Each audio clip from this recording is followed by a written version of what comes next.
हम movie explain कर रहे हैं दी गोलम। इसका मतलब है एक जूइश लेजेंड जो कि एक मिट्टी से बनता है और जादू की मदद से उसको जिंदा किया जाता है। मूवी के स्टार्ट में हम एक बड़े से क्रिएचर को देखते हैं जिसने काफी ज्यादा लोगों को मार दिया था और हम यहाँ पर एक स्पिरिचुअल लीडर को देखते हैं जिनको जूइश लैंग्वेज में ऐसा रबी भी कहा जाता है। वो रबी उस क्रिएचर को कंट्रोल करने की कोशिश करता है। तभी एक बच्ची अपने हाथ में एक कांच का टुकड़ा लेकर उस क्रिएचर को मारने के लिए आगे बढ़ती है। उस बच्ची को देखकर वो क्रिएचर बेकाबू हो जाता है और वो वहां पर रबी को पूरी तरह से मार देता है और ये सब देखकर वो बच्ची वहां से चली जाती है। इसके बाद कहानी शिफ्ट एक गांव में होती है जहां पर हमें 1673 का ईयर्स दिखाया जाता है और हम यहाँ पर इस स्टोरी की मेन कैरेक्टर हैना को देखते हैं जिसका बच्चा 7 साल का पानी में डूबकर मर गया था और तब से अब तक उसके पास कोई भी बच्चा नहीं था। और जब भी वो किसी औरत को अपने बच्चे के साथ देखती थी तो उसको ये फील होता था कि उसके पास भी कोई बच्चा होना चाहिए। अब चर्च के फादर बेंजामिन को ये कहते हैं उसे अपनी वाइफ को डिवोर्स दे देना चाहिए क्योंकि उसके बेटे की डेथ के बाद उनके कोई भी बच्चा नहीं हुआ था। लेकिन बेंजामिन ऐसा करने से मना कर देता है और इससे हमें ये पता चलता है कि वो हैना से बहुत ही ज्यादा प्यार करता था और यही नहीं, वो हैना को पूरी तरह से खुश रखता था। जैसे उनके गाँव में ये रूल था कि उनके गाँव की औरतें चर्च में नहीं जा सकती, लेकिन हैना चर्च में जाया करती थी और ये इजाजत उसको बेंजामिन ने दी थी क्योंकि हैना रिलीजियस चीजों के बारे में पढ़ना चाहती थी। और बेंजामिन उसको चर्च से चुराकर एक बुक भी देता है जो उनकी कोई स्पेशल बुक थी। और उन लोगों की एक नेबर भी थी जिसका नाम सारा था, लेकिन सारा के हस्बैंड की डेथ हो चुकी थी। सारा की एक बेटी थी, वो बेंजामिन के साथ बहुत ज्यादा खेलती थी। अब हैना उस किताब के लिए बेंजामिन को शुक्रिया कहती है, लेकिन बेंजामिन की अब भी ये ख्वाहिश थी कि उनके यहाँ कोई बच्चा हो। लेकिन हैना इस बात को नहीं चाहती थी, वो ये सोचती थी कि आने वाले बच्चे के साथ भी ऐसा ही होगा। और हैना इन सब चीजों को रोकने के लिए कुछ मेडिसिन भी लिया करती थी और वो ये मेडिसिन गांव की एक औरत से लेती थी जिसका नाम परला था। लेकिन हैना को इस बात का डर था कि जैसा उसके पहले बच्चे के साथ हुआ ऐसा ही आने वाले बच्चों के साथ होगा, इसीलिए वो ऐसा किया करती थी। और नेक्स्ट सीन में हम बेंजामिन को देखते हैं जो आज भी अपने बेटे की कब्र पर जाकर उसको याद करता था। हम देखते हैं कि जिस दिन हैना की बहन की शादी थी उसी दिन उनके गांव में कुछ अजीब से लोग आ जाते हैं और उन लोगों ने अजीब से कपड़े और मास्क पहने हुए थे क्योंकि उनके गांव में कोई बीमारी फैल रही थी और जिसकी वजह से उनके गांव में काफी ज्यादा लोग मर गए थे। एक आदमी जो उन लोगों का लीडर था और उसका नाम व्लादिमीर था, उसकी बेटी को एक बहुत ही खतरनाक बीमारी हो गई थी और अगर उसकी बेटी को ना बचाया गया तो वो मर सकती थी। व्लादिमीर का ये मानना था कि इन गाँव के लोगों ने उसके गांव के लोगों पर एक स्पेल किया है जिसकी वजह से उनके गांव में ये अजीब बीमारी फैल गई थी क्योंकि वो लोग बहुत ही ज्यादा पावरफुल थे जिन्हें फाइट कर कर नहीं हराया जा सकता था। और तभी हैना की बहन उनके सामने आ जाती है और व्लादिमीर का एक आदमी उसको पंच मारता है और उसको गिरा देता है। लेकिन फादर व्लादिमीर को समझाते हैं कि उन लोगों ने ऐसा बिल्कुल भी नहीं किया है, उनका गांव पूरी तरह से आइसोलेटेड है, इस वजह से उनका पूरा गांव सेफ है। लेकिन व्लादिमीर इस बात को नहीं समझता और वो एक आदमी को शूट कर देता है और इस बात से सभी लोग वहां पर डर जाते हैं। अब गांव की वही औरत परला आती है जो सबका इलाज किया करती थी। वो व्लादिमीर से कहती है कि वो उसकी बेटी का इलाज करेगी। व्लादिमीर उन लोगों को कहता है कि जब तक उसकी बेटी ठीक नहीं हो जाती कोई भी आदमी गाँव से बाहर नहीं जाएगा और अगर किसी ने ऐसा करने की कोशिश की तो की सजा मौत होगी। फिर इसके बाद सभी लोग गांव के चर्च में एक मीटिंग करते हैं। फादर उन सब लोगों को कहते हैं कि उन सबको उसकी बेटी के लिए दुआ करनी चाहिए ताकि उसकी बेटी जल्दी से ठीक हो जाए और व्लादिमीर उनके गांव को छोड़कर चला जाए। तभी हैना चर्च में आती है और वो फादर से कहती है कि उन लोगों को उससे फाइट करनी चाहिए और इस काम में वो गोलम की मदद भी ले सकते हैं। लेकिन वो सभी लोग व्लादिमीर से फाइट करना नहीं चाहते थे। तभी हैना अपनी बहन के पास आती है और वो देखती है उसको व्लादिमीर के आदमी ने हिट किया था जिसकी वजह से वो बहुत ही ज्यादा इंजर्ड हो गई थी। अब हैना की बहन को डॉक्टर की जरूरत थी, लेकिन व्लादिमीर के आदमी किसी भी इंसान को इस गाँव से बाहर नहीं जाने दे रहे थे। अब इस बात पर हैना को बहुत ही ज्यादा गुस्सा आता है और अब वो अकेले ही एक गोलम बनाने का सोचती है ताकि वो व्लादिमीर और उसके आदमियों से फाइट कर सके। और फिर हैना चर्च में आ जाती है और कुछ ऐसी चीजों को पढ़ती है जिसमें गोलम बनाने के तरीके लिखे थे। और फिर हैना जंगल में जाकर एक मिट्टी का पुतला बनाती है और उसके माथे पर कुछ लिखती है और उसके मुंह में एक चिट डाल देती है जिसमें 72 सीक्रेट नेम्स ऑफ गॉड लिखे थे। इसके बाद वो उसके इर्द गिर्द एक स्टार बनाती है और उस स्टार में आग लगा देती है और ऐसा करते ही वो वहीं पर बेहोश हो जाती है। इसके बाद दूसरी तरफ परला को भी ये बात पता चल जाती है कि गांव में कुछ गलत हुआ है। और फिर जब हैना सुबह उठती है तो देखती है कि उस जगह पर एक बहुत ही बड़ा गड्ढा हो गया था। अब वो इस बात को सोचती है कि उसका काम मुकम्मल नहीं हुआ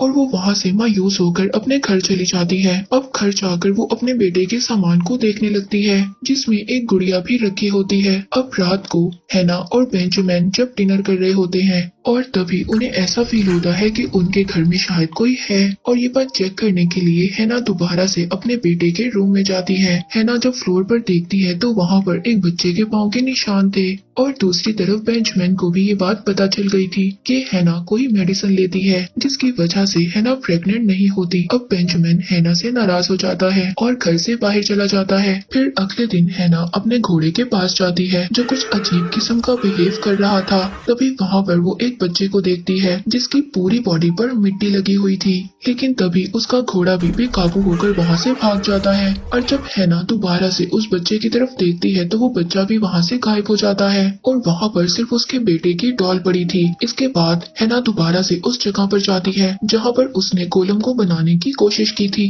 तभी वहाँ पर व्लादिमीर के कुछ आदमी आ जाते हैं। वो ये सोचते हैं कि हैना गांव से भागने की कोशिश कर रही है। वो लोग हैना को पकड़ लेते हैं और वो लोग हैना को मारने के लिए फांसी पर चढ़ा देते हैं। तभी वहाँ पर अचानक से एक अजीब किस्म की पावर उनको मारने लगती है और फिर हैना भी दरख्त से नीचे गिर जाती है। और तभी हैना के पास एक बच्चा आता है। ये वही बच्चा था जिसको इसने अपने घर में देखा था और उसकी पूरी बॉडी पर मिट्टी लगी हुई थी। हैना पहले उसको देखकर डर जाती है, लेकिन जब वो उसके माथे पर से मिट्टी हटाती है तो उसको ये बात पता चल जाती है कि ये वही गोलम था जो उसने बनाया था और जो उसने उस पुतले के सर पर लिखा था। यानी कि हैना गोलम बनाने में सक्सेसफुल हो गई थी। अब हैना उस गोलम को अपने घर ले आती है और सबसे छुपा कर रखती है। अब रात में हैना गोलम को नहलाती है और उसको साफ कर देती है। तभी उस गांव की परला उसके पास आती है और उस बच्चे के बारे में पूछती है। हैना उसको बताती है कि ये एक गोलम है और इसको इसने खुद बनाया है। हैना परला को बताती है कि इस गोलम ने उसकी जान बचाई है और वो आगे भी इनको मुसीबत से बचा सकता है। अब परला उस गोलम के पास जाती है और जब गोलम परला की तरफ देखता है तो उसकी आंखें पूरी तरह से ब्लैक हो जाती हैं। अब परला उस गोलम को कहती है कि हम पहले भी मिल चुके हैं जब वो एक छोटी बच्ची हुआ करती थी और जो बच्ची हमने मूवी के स्टार्ट में देखी ये यही परला थी। यानी कि जिस क्रिएचर को हमने मूवी के स्टार्ट में देखा था वो एक गोलम था और उस गोलम के सामने जो बच्ची थी वो परला थी जो इस सिचुएशन से बच गई थी। इसके बाद परला हैना से कहती है कि जब व्लादिमीर इनके गांव से चला जाएगा तो उसको इस गोलम को डिस्ट्रॉय करना होगा, उसके मुंह से उस चिट को बाहर निकालकर जो हैना ने उसके मुंह में डाली थी। ये आम आदमियों की तरह नहीं मर सकता। फिर इसके बाद हैना उस गोलम को मारने की कोशिश करती है। वो उसको पानी में डुबोकर मारने लगती है लेकिन वो नहीं मरता। इसके बाद हैना बेंजामिन को अपनी नेबर सारा के साथ देखती है। अब बेंजामिन सारा से बहुत ज्यादा हंसकर बातें कर रहा था। अब ये सब हैना को बर्दाश्त नहीं होता।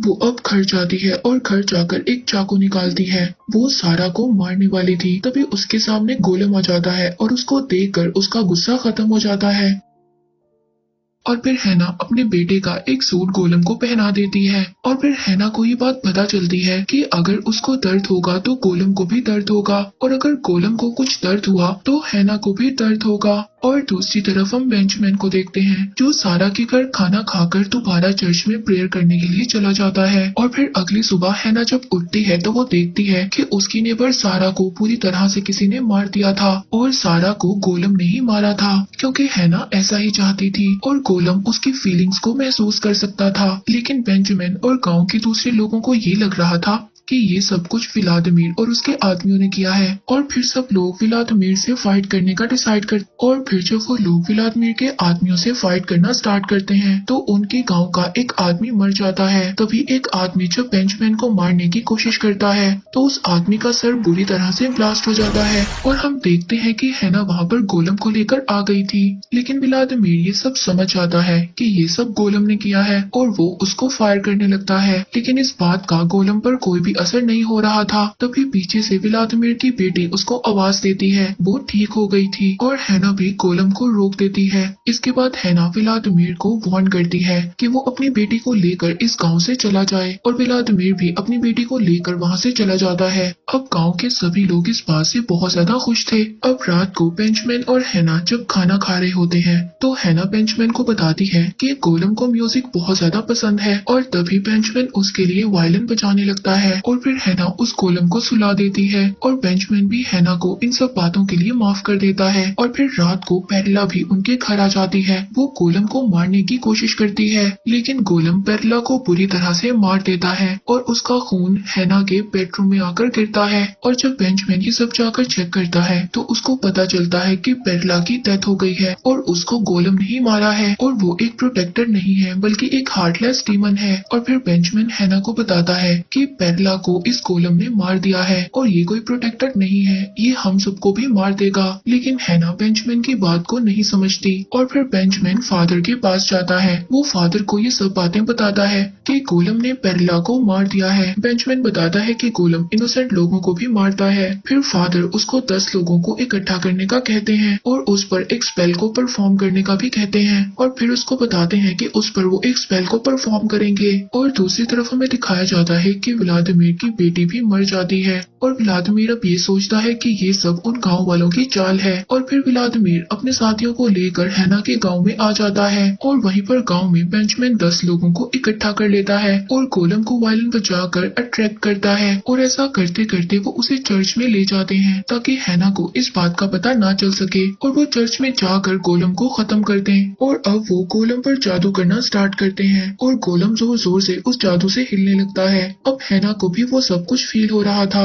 जो गोलम पर हो रहा था। अब हैना इस बात को समझ जाती है कि बेंजामिन गोलम को मारने वाला है और वो जल्दी से भागकर चर्च की तरफ चली जाती है। तभी व्लादिमीर और उसके लोग गांव में आ जाते हैं और वहां पर आग लगा देते हैं और सभी लोगों को मारने लगते हैं। तभी व्लादिमीर हैना के पास आता है और उसके सर पर एक लकड़ी से अटैक करता है जिसकी वजह से हैना बेहोश होकर नीचे गिर जाती है और उसकी वजह से गोलम भी बेहोश हो जाता है और वो लोग वायलिन को बजाना बंद कर देते हैं। लेकिन तभी अचानक से गोलम उठ जाता है और फादर पर अटैक कर देता है और फादर को भी बुरी तरह से मार देता है और वहाँ पर बाकी लोगों को भी मार देता है। लेकिन बेंजामिन वहाँ से बचकर बाहर आ जाता है और दूसरी तरफ व्लादिमीर हैना को मारने वाला था। तभी वहाँ पर गोलम आ जाता है और वो अपने हाथ से व्लादिमीर का दिल निकाल लेता है जिससे फौरन ही व्लादिमीर की डेथ हो जाती है और व्लादिमीर फौरन ही मर जाता है। और अब गोलम व्लादिमीर के बाकी लोगों को भी मार देता है और उसके सामने जितने भी लोग आते हैं सबको मार देता है। और फिर जब हैना को होश आता है तो वो देखती है कि गांव में हर तरफ आग थी और सभी लोग मर गए थे।